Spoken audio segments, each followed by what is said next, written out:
Hello बच्चों। तो चलिए इस प्रश्न को पढ़ते हैं। यदि a बराबर आव्यूह 1 2 3 तब a डैश का मान ज्ञात कीजिए।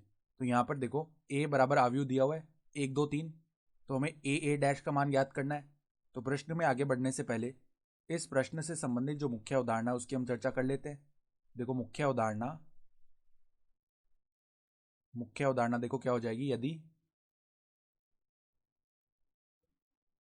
दो आव्यूहों p व q को गुणा करें तो p की पंक्तियों व q के स्तंभों को क्रमानुसार गुणा कर योग ज्ञात करते हैं। को क्रमानुसार गुणा कर योग ज्ञात करते हैं। ठीक है, योग ज्ञात करते हैं।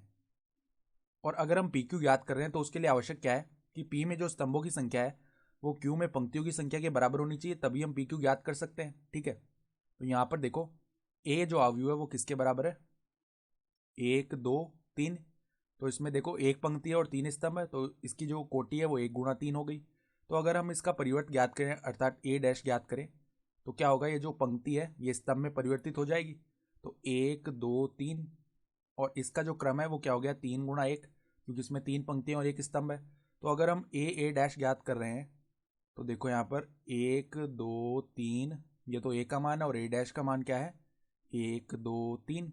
ठीक है, तो देखो ए की जो कोटि है वो 1 गुणा 3 है और ए डैश की जो कोटि है वो 3 गुणा 1 है। तो हम देख पा रहे हैं कि ए में जो स्तंभों की संख्या है वो 3 है और ए डैश में जो पंक्तियों की संख्या है वो भी 3 है, तो बराबर आ रही है, तो इनका गुणा कर सकते हैं हम।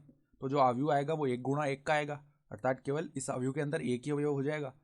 पहले 1 गुणा हुआ 1 से तो 1, फिर 2 गुणा होगा 2 से तो 4, फिर 3 गुणा होगा 3 से तो कितना आ जाएगा 9। ठीक है, ये आ गया आव्यूह ए डैश का मान।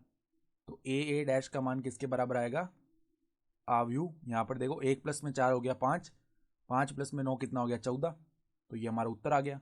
ठीक है, तो ए डैश का मान किसके बराबर आ गया, आव्यूह 14, एक अवयव है इस आव्यूह में। तो आशा करता हूँ कि आपको ये प्रश्न समझ में आया होगा। धन्यवाद।